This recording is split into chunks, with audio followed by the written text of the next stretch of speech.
ফেরাউনের জীবনী পড়ার পরে আমি লেডি ফেরাউনকেও মিলিয়েছি, সবগুলো খাপের খাপ মিলে যায়।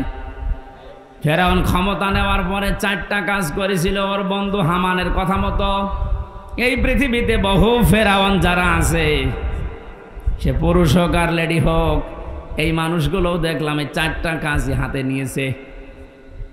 হাজার হাজার বছর আগে ফেরাউন ওই সময় প্রথমে ক্ষমতা পেয়ে এই কাজ চালু করেছিল যে আসমানি কিতাবের শিক্ষা রাখা যাবে না। আমি যেটা দাবি করতে চাই, এই দাবি যদি আমি পূরণ করতে সক্ষম হতে চাই, তাহলে আসমানি কিতাবের আলোচনা চলবে না।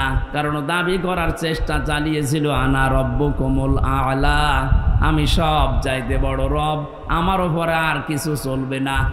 ওটা নয় আরবিতে বলেছিল, এটা মাতৃভাষায় বাংলাতে অনেকেই বলছে আমার উপরে আর কেউ নেই, বেশি ঝামেলা করবা সব বন্ধ করে দেব, এরকম কথা বলতো না? কথা বলেন না কেন? এই কথাটা আপনি আরবি করেন তো ফেরাউনের কথার সাথে পুরো মিলে যায়। প্রথমেই হাত দিয়েছিল শিক্ষা ব্যবস্থায়, আসমানি কিতাবের শিক্ষা থাকবে না। এই 15.5 বছরের ভেতরে এমন জায়গায় আমরা দেখলাম আসমানি কিতাবের শিক্ষা প্রায় পুরাপুরি মিটিয়ে ফেলেছে। গত পরশুদিন দেখলাম মাদ্রাসা ইসলাম শিক্ষা পড়াচ্ছে এক হিন্দু। চিন্তা করতে পারে কোথায় পৌঁছিয়েছে? মাদ্রাসা ইসলাম শিক্ষা যদি একটা হিন্দু পড়ায়, বাকিগুলোর অবস্থা কি? দেশটা কোথায় পৌঁছিয়েছে যে জাতীয় মসজিদের ইমাম পর্যন্ত পালিয়েছে।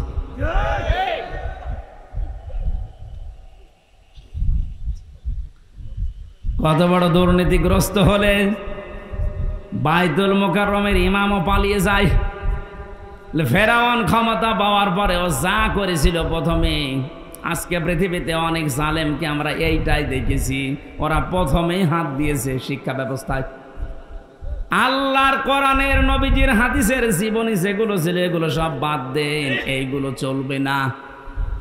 এভাবে যদি 10টা বছর চালাতে পারে, হামান ফেরাউনকে বলেছিল বন্ধু 10টা বছর যদি আসমানি কিতাবের আলোচনা বাদ দিয়ে জাতিকে চালাতে পারো, পুরা জাতি গোমরা হয়ে যাবে।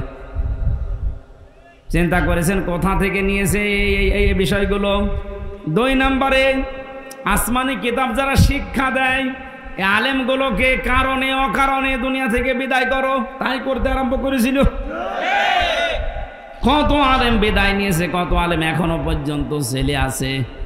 আপনি আমারটাই ধরেন তো, কোন কারণে আপনি 3টা বছর আমাকে আটকে রাখলেন? এখন তো আমি নিরপরাধ বলে খালাস পেয়ে গেলাম, আমার কোনো দোষ পাইনি। তাহলে আমার তো উচিত হবে যারা আমার মামলা রায় যে মাদারীপুরের এই লোকটা সহ যত মানুষ আমার মামলার সাথে জড়িত, প্রত্যেককে এখন উল্টা করে বিনা কারণে একটা মানুষকে কষ্ট দিলেন, আপনাদেরকেও মামলা দিয়ে এভাবে কষ্ট দেওয়া লাগবে। ফরিদপুরের যে ছেলেটা জঙ্গি মামলায় আন্দাজে আটকে রেখেছে, তার ভাই কিছুক্ষণ আগে আমারে বলছিল হুজুর এই কথাটা তুলে ধরেন, সারা বাংলাদেশে জানান। শুধু আমার ভাইয়ের মতো না, হাজারো মানুষ যারা বিনা কারণে মিথ্যা মামলা নিয়ে জেলে আছে, 2 বছর 5 বছর 10 বছর। এই ছেলেটা শুনলাম প্রায় 9-10 বছর জেলে আছে এখন। আপনাদের এলাকায় বাড়ি, হ্যাঁ, এই জন্য ভাতিজা, তার বড় ভাই সে ফরিদ, ফরিদপুরে বাড়ি ফরিদ, আমার সামনে বিল্ডিংয়ে ছিল, মাঝে মাঝে হাত মারত। উনি আমাকে যেটা বলেছে আমি ওইটা বলেছি বহু জায়গায়, এখনো বলছি যে রেকর্ড হচ্ছে। এই দেশে 1 লাখের উপরে মানুষ এখন জেলখানায় আছে। আমার মনে হয় 100 জনের প্রায় 70 জনই কিছু জানি না। আমি যেটা দেখেছিলাম নিজে, একটা কিচ্ছু জানে না, প্রতিহিংসার বশবর্তী হয়ে ক্ষমতার অপব্যবহার করে মানুষের কাছ থেকে অবৈধভাবে টাকা ইনকাম করার জন্য ওরা এই কাজগুলো করেছে। আমার বাড়ি থেকে নিয়ে এসেছে, আমি 2 তলার উপরে ঘুমাচ্ছিলাম, আমার ওখান থেকে নিয়ে এসে অমুক জায়গা থেকে ওনারা গ্রেপ্তার করেছে, অথচ পুরা মিথ্যা কথা। আমার মামলায় লিখে লিখে দিয়েছে ওনারে পেয়েছি অমুক জায়গায়, অথচ নিয়ে আসলো বাড়ি থেকে। আমার বাড়ির প্রায় 150-200 মানুষ, সব সাক্ষী। এমন এমন মানুষকে সাক্ষী বানিয়েছে, জীবনে তাদের নাম শোনা দূরের কথা, কোনোদিন চোখেও দেখি নাই। আন্দাজে তারা সাক্ষী দেবে বলে আমার বিশ্বাস হয় না, কারণ তাদের আমিও চিনি না, তারাও আমাকে চিনি না। ধরার পরেই বেকার বেকার আমার বাবাকে বলছে 10 লাখ টাকা দেন, নাই তো 50টা মামলা দেব আপনার ছেলের নামে। কোথায় পৌঁছিয়েছিল দেখেছেন? দেশটা মগের মূল্য বানিয়ে ফেলেছে। আমার বাবা তো গ্রাম্য মানুষ, ভয়ে রিমান্ডের যে নাম শুনেছে যে পিটাবে, শেষ পর্যন্ত 8 লাখ টাকা দিয়ে দিয়েছে। এই মামলা যেদিন খারিজ হয়ে গেল, ওই দিন আমি কল দিয়েছিলাম মামলার আয়ুকে। আমি এতদিন ওরে স্যার বলতাম, ও এখন উল্টো করে আমারে স্যার বলছে। যে হুজুর কান্নাকাটি করছিল, হুজুর মাফ করে দিন। কিসের মাফ? আগে ওই 10 লাখ টাকা ফেরত দে।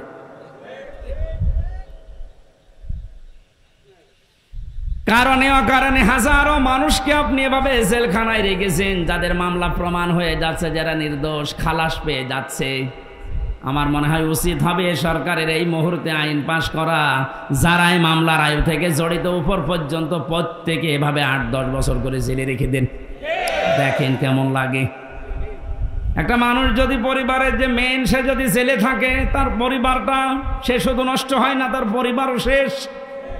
আমার 2টা মেয়ে, আমার স্ত্রী, আমার মা বাবা, আর তো কেউ নেই। আমার বাবা বৃদ্ধ, আমি নিজে শুধু ইনকাম করার মতো আমার একটা ব্যবসা ছিল কাপড়ের, সেটাও ধ্বংস হয়ে গেছে।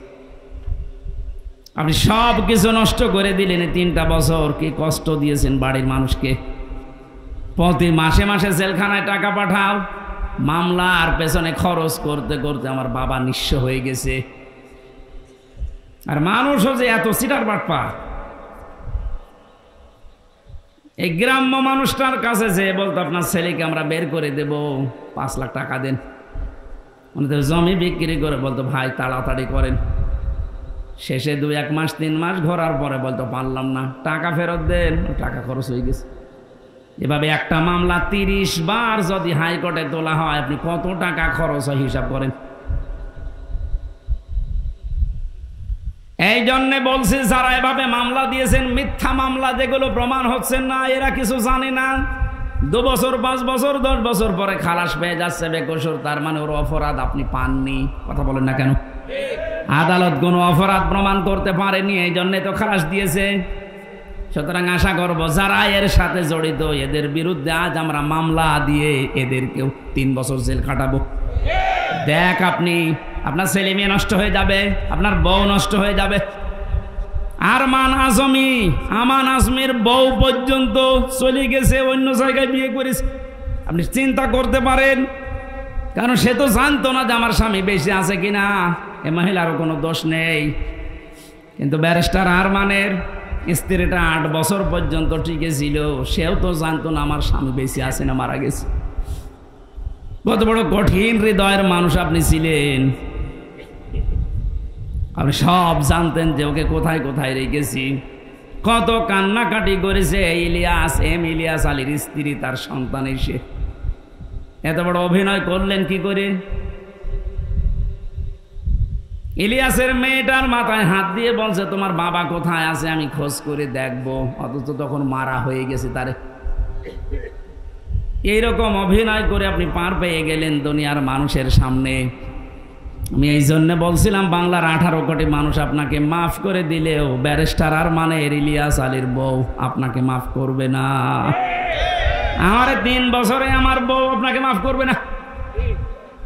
আমার ওই ছোট মেয়েটা 1 বছর রেখে গিয়েছিলাম ছেলে, এখন ওর 4 বছর, ও তো আপনারে মাফ করবে না, কারণ ও আমার চেনে না। ও মনে করে এরকম বহু হুজুর বাড়ি আসে, এটা ওই রকম হুজুর। আমি যেদিন জেলখানা থেকে বাড়িতে ঢুকলাম, ওরে কোলে নিয়েছি, আমারে বলছে হুজুর আমাদের বাড়িতে চলেন। কারণ 3 বছর আমাকে যোগাযোগ বিচ্ছিন্ন রেখেছিল, আমি জানতামই না যে বাইরে আমার কেউ আছে কিনা। এত কঠিন অবস্থা, ও চিনবে কি করে? ওই যে আদালতে প্রিজন ভ্যান ধরে ঝুলেছিল, এটা মনে হয় ভাইরাল হয়েছিল একবার।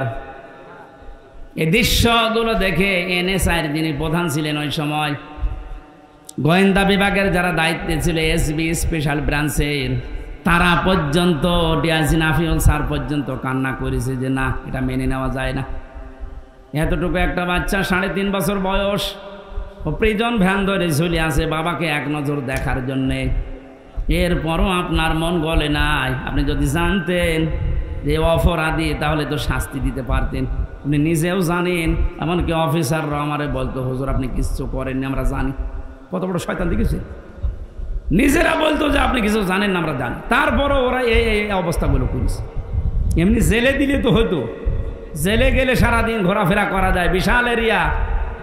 এরকম গ্রামের মতো 3-4 গ্রাম মিলে একটা জেলখানা, কাশিমপুর কারাগার, এরকম 3-4 গ্রাম মিলে 1, 2, 3, 4।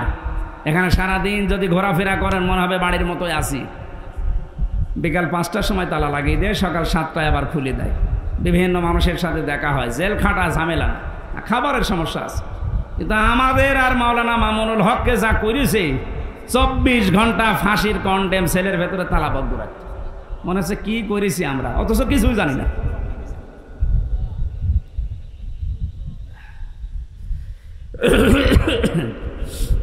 আমি আযাব মুহিনের কথা বলছিলাম। জালেমরা মনে করে আল্লাহ আমাদেরকে ভালোবেসে ক্ষমতায় রেখেছে। ওই যে ওসি সাহেব যেটা মনে করেছিল, আল্লাহকে ভালোবেসে মহাব্বত করি, কল্যাণের জন্য ওদের ক্ষমতা দেয় না। ওদের পাপ যেন পরিপূর্ণ হয়ে যায়, এই জন্য আল্লাহ দিয়ে রাখে। আমার মনে হয় খাপের খাপ এই আয়াতটা ওদের সাথে মিলেও গিয়েছে। যখনই পরিপূর্ণ হয়ে গেছে, এত বড় বড় দল বাংলাদেশে 17 বছর বহু চেষ্টা করেছে, চুল পরিমাণ নড়াতে পারে নাই।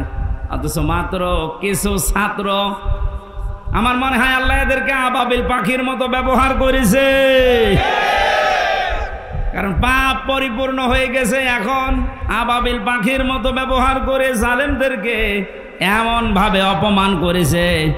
দোয়া করছি মুসাফির অবস্থায়, মাজলুম অবস্থায়, অসুস্থ অবস্থায় বলছি, কারণ জেল থেকে বের হয়ে আমি এখনো পর্যন্ত স্বাভাবিক না। ওরা যা খাওয়াতো আমাদেরকে, বেঁচে থাকা দায়। মাওলানা মামুনুল হক না থাকলে আমি আরো কষ্ট পেতাম। ওনার একটা গরম করার বাটি ছিল, মাঝে মাঝে উনি গরম করে আমাদেরকে খাওয়াতো। তাছাড়া যে খাবার দেয় 10,000 মানুষের খাবার খাওয়া যায়। ডাকাত যারা যায় 27 বছর জেল খাটতেছে, সুইডেন আসলাম, কয়েকদিন আগে বের হয়েছে না? এটা সঠিক কিনা?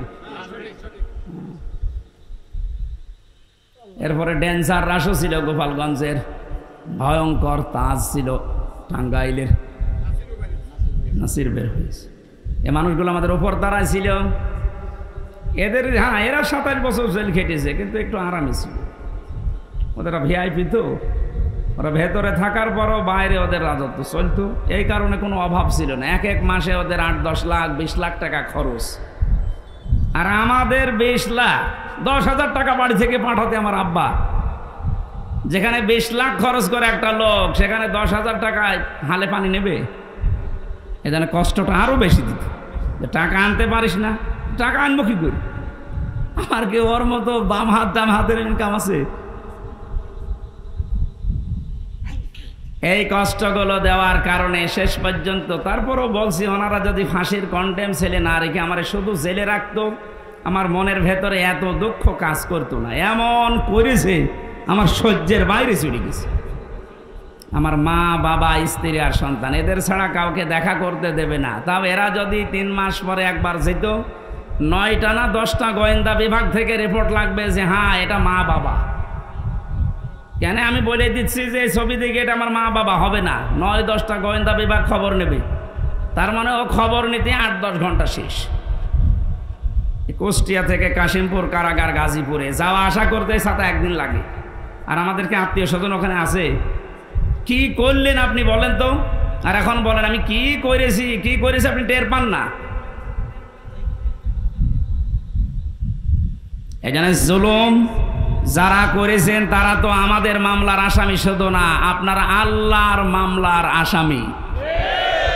ইন্নামাস সাবিলু আলাল্লাযিনা ইয়াজলিমুনা নাস, সূরা শুরার 42 নম্বর আয়াত। আল্লাহ বলেন আমি নিজে জালেমদের বিরুদ্ধে মামলা দেব। তাহলে জালেমরা মামলার আসামি কার?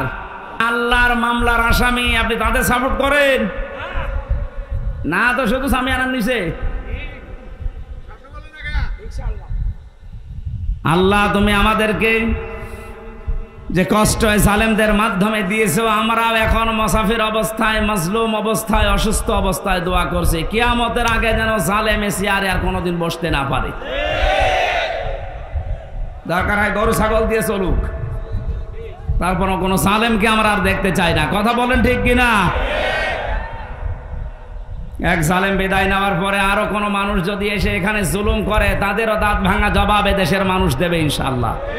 এই জন্য কোনো জালেম যেন জুলুম করার সাহস না পায়, এটা বোঝার তৌফিক আল্লাহ এই দেশের মানুষকে যেন দান করেন, আমিন। দরুদ সালাম পাঠ করার মাধ্যমে আমাদের আজকের আলোচনার বিষয় শান্তির ঘর। কি বললাম? বাংলাদেশটাকে একটা ঘর মনে করেন, এটাকে শান্তি দিয়ে পরিপূর্ণ করার জন্য কি লাগবে? সূরা ইউনূসের এই 25 নম্বর আয়াতে আল্লাহ আমাদেরকে সেটা শুনিয়েছেন। আল্লাহর কথা শুনি আমরা ওইভাবে দেশটা সাজাবো, পুরা দেশটাকে আল্লাহ শান্তি দিয়ে পরিপূর্ণ করে দেবেন ইনশাআল্লাহ।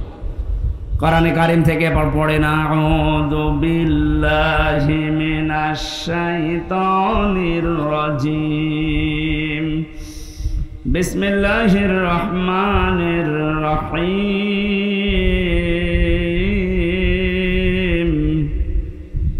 ওয়াল্লাহু ইয়াদউ ইলা দারিস সালাম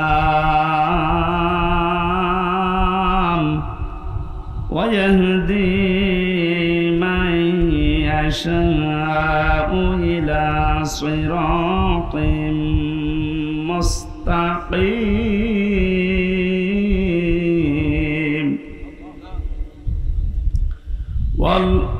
লিল্লাযীনা আহসানুল হুসনা ওয়া জিয়াদা। আপনাদের কষ্ট হয়ে যাচ্ছে? নিচে কি ভেজা নাকি? একটু খেয়াল করে শুনবেন, আমরা তাফসীর আকারে কথা বলবো ইনশাআল্লাহ। সূরা ইউনূস কোন সূরা? বলেন বলেন। এটা একটা নবীর নাম। কার নাম? মানুষ বিপদে পড়লে একটা দোয়া পড়ে, দোয়ার নাম কি? জালেমরা এমন বিপদে পড়েছে এই দোয়াও পড়তে পারে না, কারণ আল্লাহ যারে বসিয়েছে তার নাম ইউনূস। ও পড়বে কি করি? দোয়া ইউনূস পড়তে গেলে ওর নাম আসবে। এজন্য বলছে আমি এমন ঝামেলা আছি, বিপদে পড়ে যে ইউনূস পড়বো সে কায়দাও নেই, যে আসতেছে ওর নাম কি?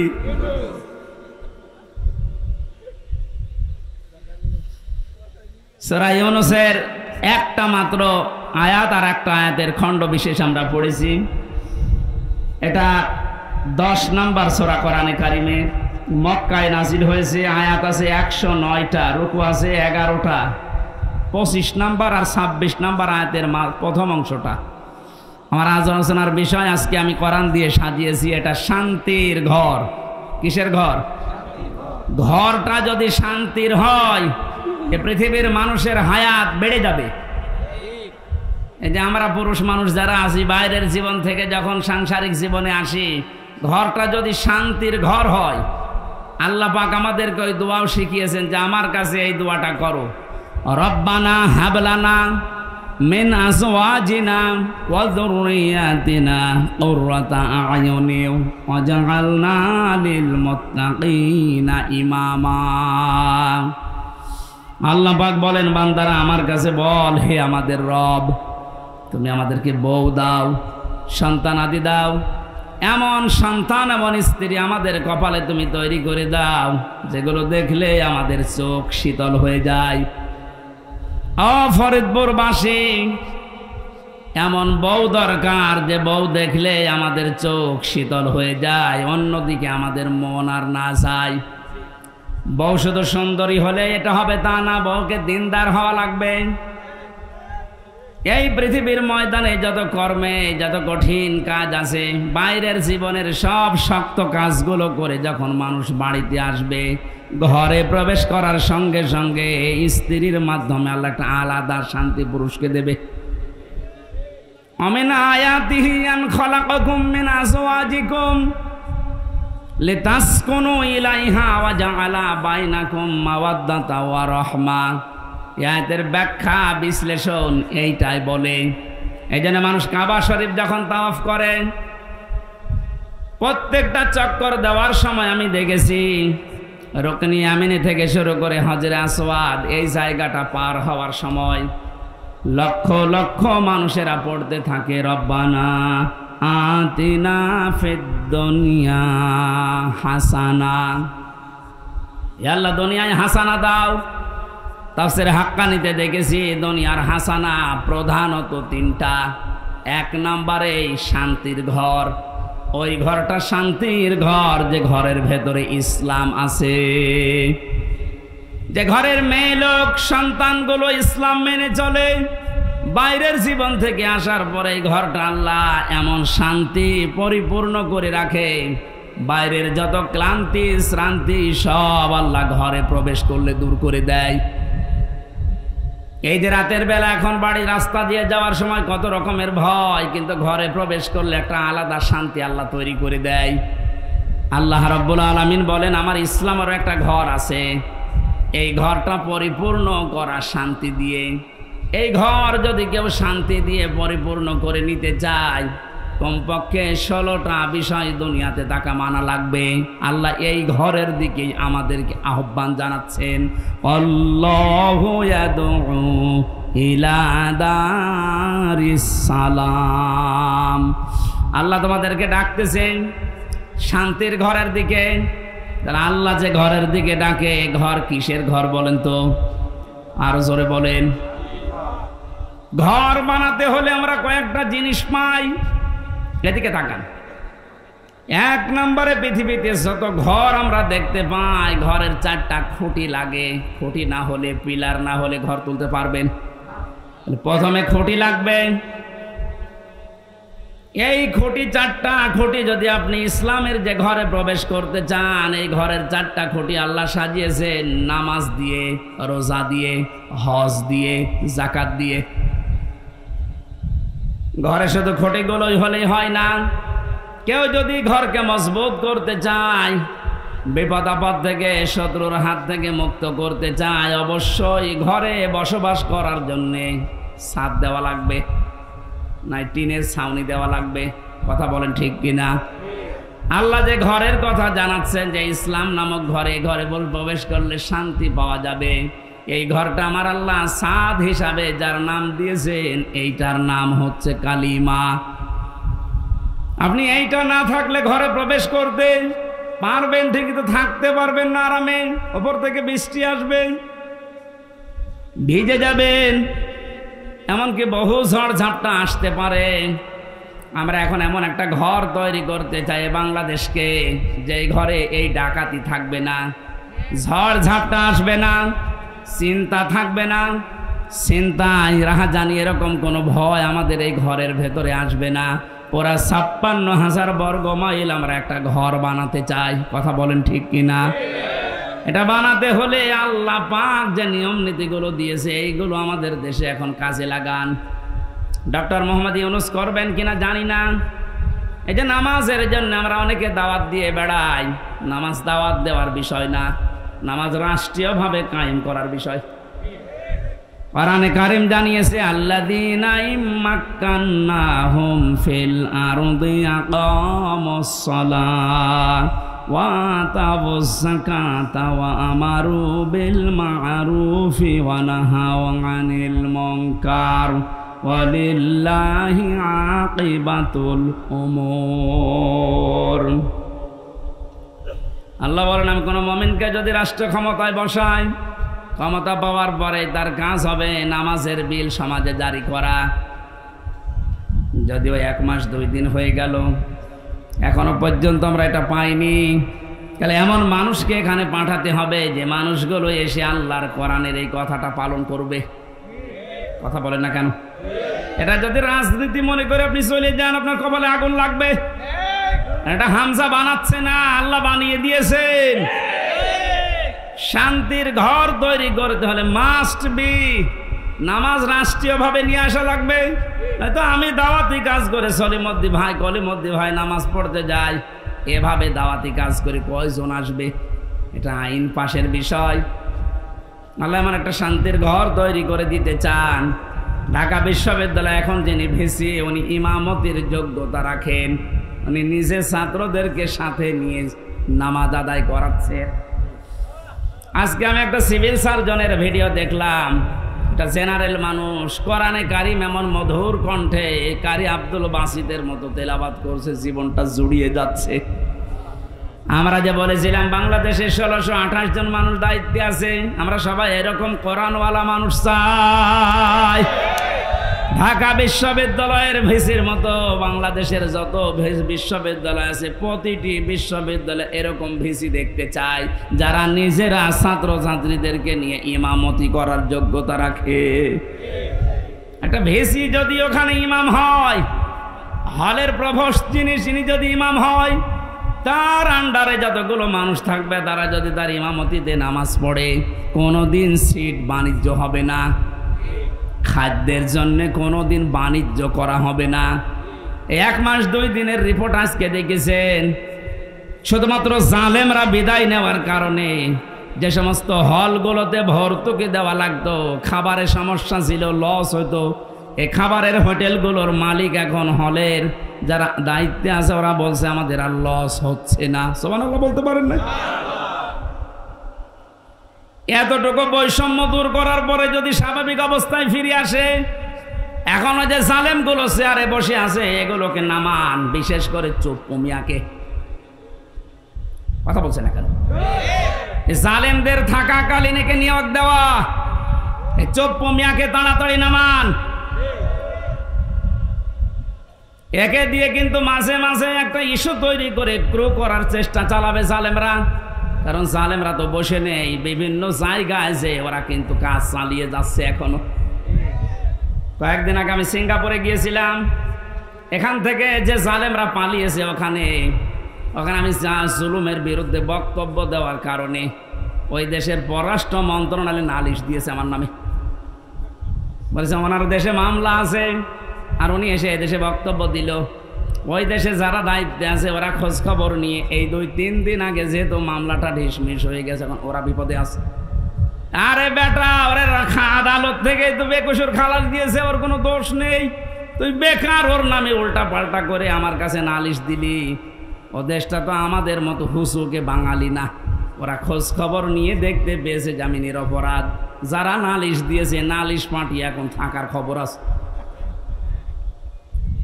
নিজের পায়ে নিজে কোড়াল মারছেন। বাইরে বসে বসে যে মানুষগুলো ষড়যন্ত্র করছে এদের জন্য একটা কাজ, এই ঝামেলাটা রয়ে গেছে, যেহেতু ওদের নিয়োগ দেওয়া, এটা যেন আহ্বান জানাবো খুব তাড়াতাড়ি এই 1628টা চেয়ার থেকে এদেরকে নামিয়ে এতদিন যারা বৈষম্যের শিকার হয়েছে তাদেরকে চেয়ারগুলোতে বসান। এইটার জন্যই ছেলেরা জীবন দিয়ে গেছে। কালেমাটা আমাদের যদি সাদ হিসাবে আমরা তৈরি করতে না পারি দেশে, কালেমা মানে কি? লা ইলাহা ইল্লাল্লাহু রাসূলুল্লাহ, এটা একটা বাক্য, এটা বাস্তবে যদি আমরা নিয়ে যেতে না পারি, আমাদের যে ঘর বানাবে ঘরটা কিন্তু বসবাসের উপযুক্ত হবে না। ঘর বানিয়ে ছাদ দিলে শুধু চারিদিকে 4টা খুঁটি দিলে হয় না, বেড়া দেওয়া লাগে, ঘরের বেড়া দেওয়া লাগে না, দেওয়াল দেওয়া লাগে। আল্লাহ পাক যে ঘরের দিকে ডাকতেছে, শান্তির ঘর যদি আমরা বানাতে চাই, এ ঘরের বেড়া হিসাবে প্রথমে আপনাকে সৎ কাজগুলো রাষ্ট্রীয়ভাবে জারি করা লাগবে। অন্যায় কাজগুলো এগুলো রাষ্ট্রীয়ভাবে আইন পাশ করে নিষিদ্ধ করা লাগবে।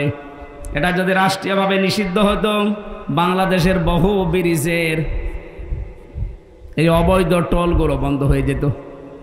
এটা বন্ধ হয়েছিল 5 তারিখের পর কিছু কিছু, আবার জালেমারা অনেকে এই বিভিন্ন কায়দা এটা আরম্ভ করছে কিছু মোনাফিকের নাম দিয়ে। আমার কথার অর্থ বোঝেন? অনেক মোনাফিক এখন কিন্তু মাঠে নেমে পড়েছে। অল্প কিছু অত্যাচারের শিকার যারা হয়েছিল তারা এখন সুযোগের সদ্ব্যবহার করছে, আবার ওইগুলো জারি করে আবার বৈষম্য তৈরি করা, আবার সংস্কারকে ধ্বংস করে দিয়ে রাষ্ট্র সংস্কারের জন্য তারা দাবি তুলে জীবন দিয়ে গেল। এখন যদি আমি আবার রাষ্ট্রের ভেতরে ভেজাল বাঁধান, আপনাকে আবার আমাদের সংস্কার করা লাগবে। যেন আমরা বেড়া দিতে চাই, এমন বেড়া যে বেড়া থাকলে কোনোদিন বেড়া টপকিয়ে ঘরের মানুষকে আক্রমণ করতে পারবে না বাইরের লোক। সৎ কাজের আদেশগুলো এটা সোনা মধু করার বিষয় না, এটা আইন পাশের বিষয়। সামাজিক জীবন ঠিক করা লাগবে চালানা হিসাবে। ঘরে চালানা লাগে, ভেন্টিলেটর লাগে। পারিবারিক জীবন ঠিক করা লাগবে এই ঘরকে মজবুত করার জন্যে। পারিবারিক জীবন ঠিক করার সেই সর্বপ্রথম যেখান থেকে বিয়ে করে মানুষ শুরু করে ওখান থেকে ইসলামকে নিয়ে যান। বাংলাদেশে বহু জায়গায় বিবাহের ক্ষেত্রে দেখা যায় হারাম কাজ দিয়ে বিয়ে আরম্ভ হচ্ছে। অনেক ছেলে তার বাবাকে সহ দেখতে যায় মেয়ে। কোথায় পেয়েছেন এটা? ওই মেয়েটাকে আপনি বিবাহ করবেন, আপনার জন্য দেখা যায় যাচ্ছে একবার, আপনার বাবার জন্য দেখা যায় যাচ্ছে বিয়ের আগে। এই কথা বলেন না কেন? বিয়ের আগে যে আপনি তাকে দিয়ে দেখাচ্ছেন, কিন্তু হারাম দিয়ে শুরু করছেন। অনেকে আবার দোলা ভাই নিয়ে যায়। এই যে পারিবারিক জীবনের যে বেড়াটা, যে চালানাটা আমরা নষ্ট করে ফেলেছি আজ। এই জন্যে মায়েদের পেটে এখন আর আব্দুল কাদের জেলানি আসে না। এক কথা বলছে না কেন? আসলে আজকেও কত মানুষ দোয়া চাচ্ছিল। আমি দিনের বেলা আজকে মাহফিল ছিল আমার মাগুরা শ্রীপুরে। কত মানুষ ছোট ছোট বাচ্চা নিয়ে এসে দোয়া চাচ্ছে। তো দোয়া করেন ছেলে যেন আব্দুল কাদের জেলানি হয়, অমুক হয়। আব্দুল কাদের জেলানি ছেলে এমনি হবে? আব্দুল কাদের জেলানি যে মায়ের পেটে এসেছিল, ওই মায়ের পেটের দিকে তাকান আর আপনার স্ত্রীর পেটের দিকে তাকান। এর পেট তো পরিমণির চাইতে খারাপ। হ্যাঁ কথা বলেন। সারা দেশের মানুষ দেখা শেষ, আর আব্দুল কাদের জেলানির মায়ের পেট তো ওইরকমই ছিল। ওনার জীবনে পড়তে গিয়ে পেয়েছি, মাকে একদিন জিজ্ঞাসা করছে, মা আমাকে পেটে রাখা অবস্থায় তুমি কোনো হারাম কাজ করেছিলে? মা তো মন খারাপ করে ফেলেছে। ডাক দিয়ে বলে, সন্তান আমার কি বললে? তোকে পেটে নিয়ে কোনো হারাম কাজ করবো মানে? হ্যাঁ, আমার মনে হয় তুমি আমার পেটে নিয়ে কোনো হারাম কাজ করেছিলে, নয়তো আমি যা পড়ি আমার কোনো পড়া মনে থাকতে চাই না। মা বলছে, বাবারে প্রশ্ন যখন করলি তোকে পেটে নিয়ে কোনো হারাম কাজ করেছি বলে আমার মনে হয় না, তবে একটা কথা আমার মনে আছে, আমার পেটে যখন তোর বয়স 9 মাস, কয় মাস, তোকে নিয়ে আমি বেড়াতে গিয়েছিলাম তোর নানির বাড়ি। উঠানের উপরে দেখলাম কিছু আচার রোদে শুকাতে দিয়েছে, ওইটা আমি তুলে খেয়ে ফেলেছিলাম। পরবর্তীতে জানলাম যে ওটা পাশের বাড়ির একজন রোদে শুকাতে দিয়েছে। ও বাবা আব্দুল কাদের, মানুষের জিনিস আমি না বলে খেয়েছি, আর এটা হচ্ছে চুরি। এটা কি? কারো জিনিস না বলে খাওয়া, না বলে নেওয়া, এর নাম চুরি। এর নাম কি? আরো জোরে বলেন। যেহেতু আমি চুরি করে ফেলেছি, ওই হারাম মালের প্রভাব তোর মেধার উপরে পড়েছে, এই কারণে তোর পড়া মনে থাকে না। ফরিদপুরের মা বোনেরা আপনারা আছেন কিনা আমি জানি না, আপনার পেটে আব্দুল কাদের জেলানি, ফাতেমাতুজ জোহরা এমনি আসবে। তার সন্তান পেটে রাখা অবস্থায় মানুষের জিনিস না বলে খাওয়ার কারণে তাও ভুল করে মনে করেছিল আমার নিজের মায়েরটা। এই কারণে যদি মেধার উপরে সন্তানের প্রভাব পড়ে, আর আপনারা আমাদেরকে পেটে নিয়েছে যারা, ওরা কত কিছু না বলে খেয়ে হজম করে ফেলে। আমাদের পারিবারিক জীবনের যে এই যে বেড়াটা ছিল, দেওয়ালটা ছিল, এটা আমরা নষ্ট করে ফেলেছি। এখন আবার আরম্ভ করেন আস্তে আস্তে ভালো করার। একজন মহিলাকে 14 জন পুরুষ মানুষ দেখতে পারে, কিন্তু মুখমণ্ডল, হাতের কবজি আর পায়ের পাতা বাদ দিয়ে পুরা শরীর ঢেকে রাখা লাগবে। আর বাকি কারো সামনে তো মেয়েদের যাওয়া জায়েজ নেই। যে 14 জন পুরুষের সামনে আপনি যেতে পারবেন, তার ভেতরে আপনার বাবা, দুধ বাবা না, আপনার আপন বাবা হওয়া লাগবে, নাম ডাকা বাবা না। অনেকে ধর্ম বাবা পাতিয়েছে, তার সামনে কোনো পর্দা নেই, বাবা শাহজালাল, সব হালাল। এটা জায়েজ আছে? কিসের ধর্ম বাপ? আপনি শুধু যেতে পারবেন আপনার আপন বাবার সামনে, আপনার নিজের ছেলের সামনে, বোনের ছেলের সামনে, মেয়ের জামাইয়ের সামনে। মেয়ের জামাই মানে কি? মেয়ের স্বামী যেটা, ওটা আপনার জামাই। তো এটা আবার এই এলাকা অনেকে বোঝে না। চট্টগ্রামে আবার ও স্বামীকে বলে জামাই, আর এক ভেজাল। এই জন্য বলছি মেয়ের যেটা স্বামী, ওইটা তো আপনার জামাই হয় সম্পর্কে, তার সাথে আপনি দেখা করতে পারবেন শাশুড়ি হিসাবে, কিন্তু মুখমণ্ডল, হাতের কবজি, পায়ের পাতা, এ পুরা শরীর ঢেকে রাখা লাগবে। মাথার চুল নিজের মেয়ের স্বামী ওই জামাইকে দেখানো যায় না, কিন্তু অনেক শাশুড়ি চুলে শ্যাম্পু করে দেখায় যে বাবাজি। শেষ পর্যন্ত অনেক শাশুড়িকে নিয়ে জামাই যে পালিয়ে গেছে এ বাংলাদেশে নেই। আমাদের এ বেড়া এমন নড়বড়ে হয়ে গেছে, এ বেড়া দিয়েছে এসে ঢুকে পড়ে। এ বেড়ায় শান্তি আসবে?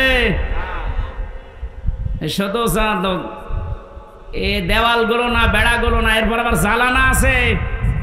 এই জালানাগুলোর নাম আল্লাহর কোরআনে আমি বিভিন্ন জায়গা থেকে মিলিয়ে পেয়েছি। অর্থনীতির জালানা লাগানো লাগবে, সাংস্কৃতিক জালানা লাগানো লাগবে।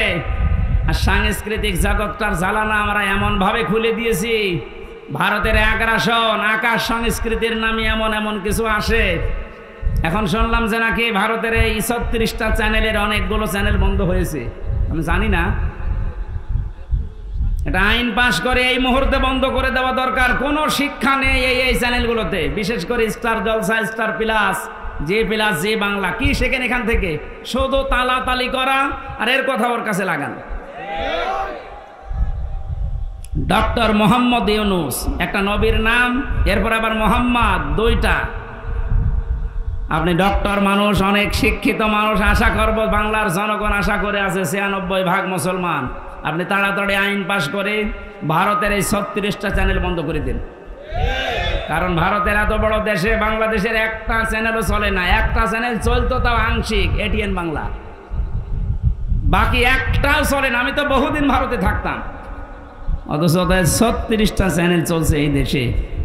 তাও শিক্ষামূলক কিছু দেখলে দেখা যায়। সব আকাশ সংস্কৃতির নামে এমন এমন কিছু দেখায়, আমার মনে হয় বাবা আর মেয়ে এক জায়গায় বসে দেখলে দুইজনে অজ্ঞান হয়ে যাবে। এ কথা বলছে না কেন? তাহলে এই জ্বালানাটা, এই যে সাংস্কৃতিক জগতের জ্বালানা, অর্থনীতির জ্বালানা, সামাজিক জীবনের জ্বালানা, এই জ্বালানাগুলো ঠিক করার দরকার না? এ নেওয়া লাগবে কোরআন থেকে। সব ঔষধ এখানে দেওয়া আছে। অনুনাজ্জিলু মিনাল কোরআনি মা হুয়া শিফাউ ওয়া রাহমাতুল লিল মুমিনিন। এ কোরআন নাযিল করার ধারাবাহিকতা এমন এমন বিধান আমি দিয়েছি যেটা মুমিনদের রোগ মুক্তির কারণ হবে। এ সমস্ত বিষয়গুলো যেহেতু রোগ দিয়ে ভরা, এই জ্বালানাগুলো ভেন্টিলেটর লাগে, এগুলো আমরা ঠিক করব।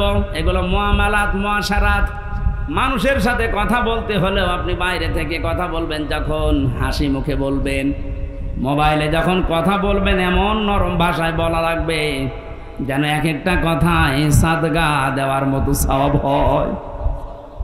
এই বিষয়গুলো দিয়ে যদি আমরা ঘর, জ্বালানা, দরজা, আকাশে যে ছাদ, টিনের ছাদ হোক, আর এমনিতে চুন সুরকির ছাদ হোক, ছাদগুলো যদি কোরআনের আয়াতগুলো দিয়ে, হাদিসগুলো দিয়ে আমরা বানাতে পারি, এইরকম বাংলাদেশের 56,000 বর্গ মাইলের ঘরে ঢুকলে আপনি আসলেই শান্তি পাবেন। আল্লাহু ইয়াহদি মাইয়াশাউ ইলা সিরাতিম মুস্তাকিম। আল্লাহ যাকে ইচ্ছা তাকে সরল পথের দিশা দেন। আমরা যদি এভাবে ঘরে প্রবেশ করতে পারি হেদায়েতের সহকারে, লিল্লাযিনা আহসানুল হুসনা ওয়া জিয়াদা। আল্লাহ যদি জিয়াদাতুন না দিত, এখানে 2 পেশ আছে। এ তানবিনের অর্থ পেয়েছি আমি তাফসিরে ফি জিলালিল কোরআনে। মুফাসসির লিখেছেন যারা ভালো কাজ করে তাদের উত্তম কিছু আমার আল্লাহ রেখে দিয়েছে, এবং তার চাইতেও বেশি এবং ধারাবাহিকভাবে। এখানে আরবি গ্রামার যারা বোঝে, তাফসির পড়ে, ওনারা জানবেন শুধু জিয়াদা এরকম আল্লাহ দিলে আল্লাহর নিয়ামতটা থেমে যেত। আল্লাহ যেহেতু জিয়াদা তুন দিয়েছেন, আল্লাহ রাব্বুল আলামিন এরকম শান্তির ঘর তৈরি করে যারা সত্যি প্রবেশ করতে পারবে, যারা হেদায়েত সহকারে দুনিয়ার জীবনটা শেষ করতে পারবে, এদের যে নিয়ামত আল্লাহ দেবেন এটা শুধু শেষ না, এটা অব্যাহত থাকবে। এবং সর্বশেষ নিয়ামতের নাম হচ্ছে আল্লাহর সাক্ষাৎ। আল্লাহ এটা দিয়ে যেন আমাদের ধন্য করেন। আমিন, আল্লাহুম্মা আমিন।